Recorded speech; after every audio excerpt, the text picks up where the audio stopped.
সন্ধির সহজ ৫টি ট্রিক্স। এই ৫টি ট্রিক্স যদি মনে থাকে তাহলে সন্ধি বিচ্ছেদ করা অনেক সহজ হয়ে যাবে। চলুন আমরা প্রতিটি ট্রিক্স দেখে নিই। প্রথম ট্রিক্স, সন্ধিবদ্ধ পদে জ ফলা থাকলে জ ফলা তুলে দিয়ে পূর্ব পদে হ্রস্বইকার যোগ করে নিতে হবে।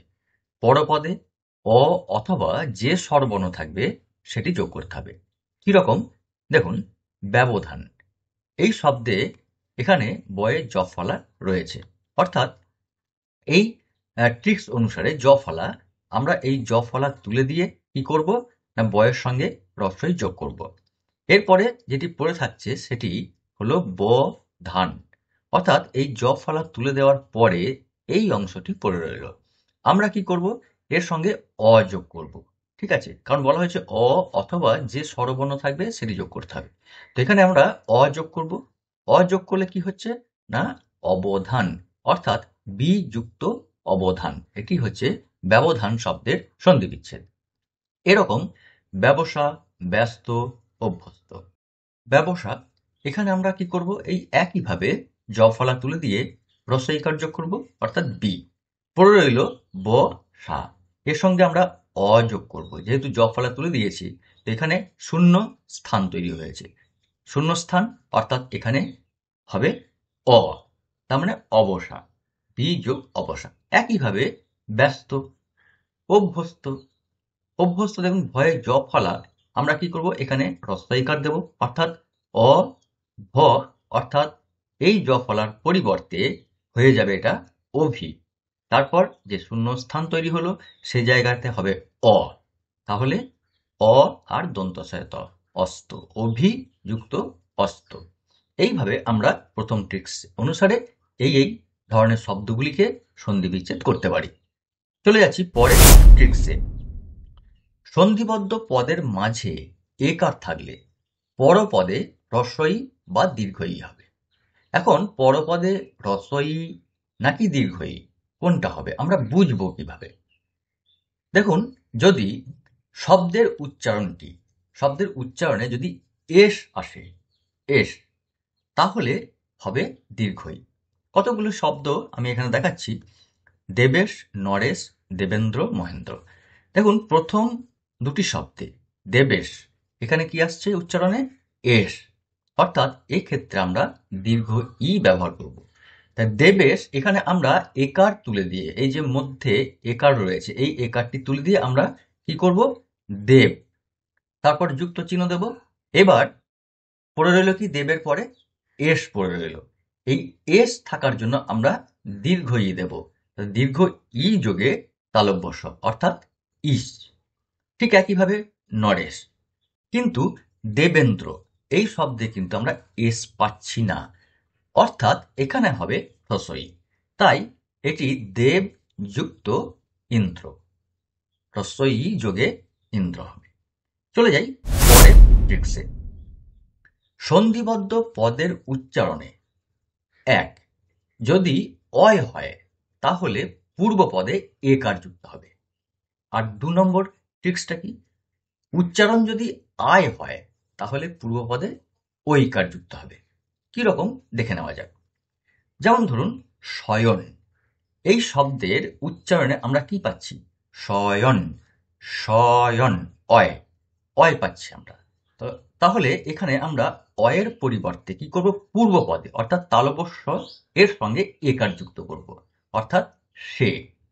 এবার এই সে অর্থাৎ অয়, অয়ের পরিবর্তে আমরা কি করেছি, একার যোগ করেছি। তাহলে অয় এখানে থাকলো না, শূন্যস্থান তৈরি হলো, অর্থাৎ শূন্যস্থান তৈরি হলো মানে অ, অ যোগে দন্তন্য আমরা লিখব, অর্থাৎ অন, অর্থাৎ সে যোগ অন। এবার শয়ান শব্দটি দেখুন, এখানে আমরা একইভাবে নিয়ম অনুসারে, মানে আমাদের ট্রিক্স অনুসারে, নিয়ম বলবো না কারণ এটা ব্যাকরণ অনুসারে আমরা করছি না, আমাদের মনে রাখার জন্য ট্রিক্স আমরা ইউজ করছি। তো এখানে আমরা পূর্ব পদে সে যোগ করব, আর অয় আমরা তো নিয়ে নিয়েছি, অয়ের পরিবর্তে একার দিয়েছি, তাহলে পড়ে রইল কি আকার। এই যে আকার, এই আকারের পরিবর্তে আমরা আ লিখব আর দন্ত ন লিখব, অর্থাৎ আন, সে যোগ আন। ঠিক আছে, তাহলে এটি গেল তৃতীয় ট্রিক্সের প্রথম অংশটি। এবার দ্বিতীয় অংশে যেটা বলা হচ্ছে, উচ্চারণ যদি আয় হয় তাহলে পূর্বপদে ঐকার হবে। অয় হলে একার, আয় হলে ঐকার। যেমন গায়ক, কি আছে এখানে? গায়, গায়ক, আয়, আমরা পাচ্ছি আয়। অর্থাৎ এই যে আমরা আয় এর পরিবর্তে কি লিখবো? ওই লিখব। তাহলে গয়ের সঙ্গে ওই যুক্ত হবে, অর্থাৎ গই।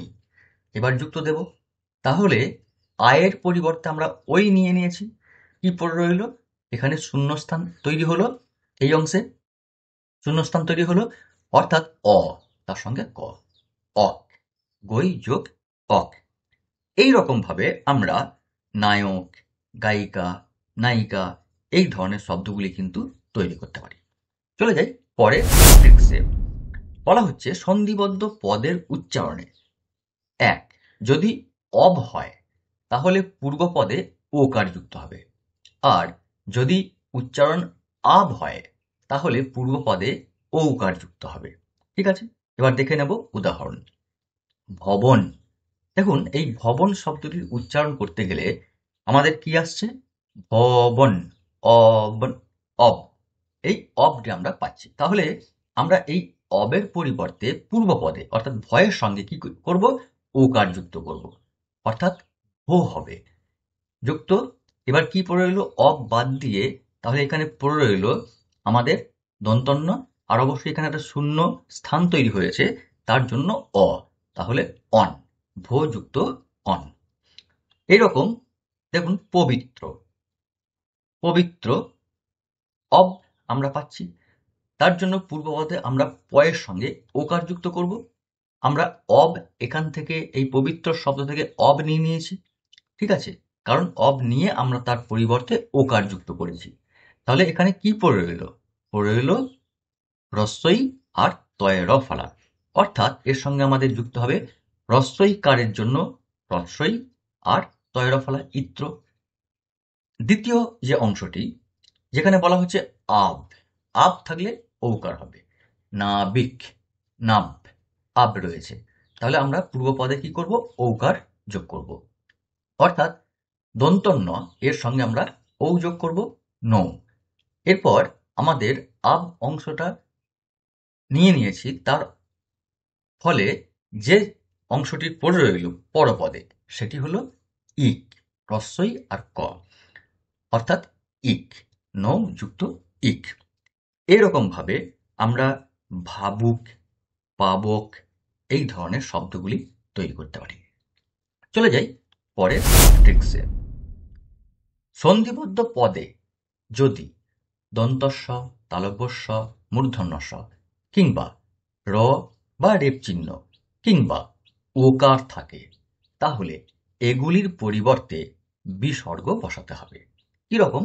দেখুন, ভাস্কর, এই যে শব্দটি, এখানে কি রয়েছে? দন্তস্বয়ে ক। আমরা কি বলেছি? দন্তস্ব, তালব্যস্ব, মূর্ধন্য ষ এগুলির পরিবর্তে কি হবে? বিসর্গ হবে।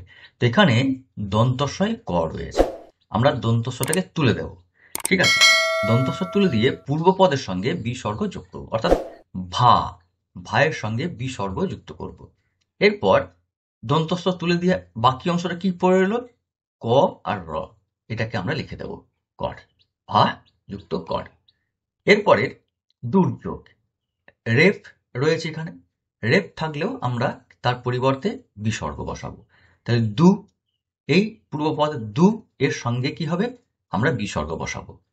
যোগ, কি পড়ে রইল? রেফ বাদ দেওয়ার পরে কি পড়ে রইল?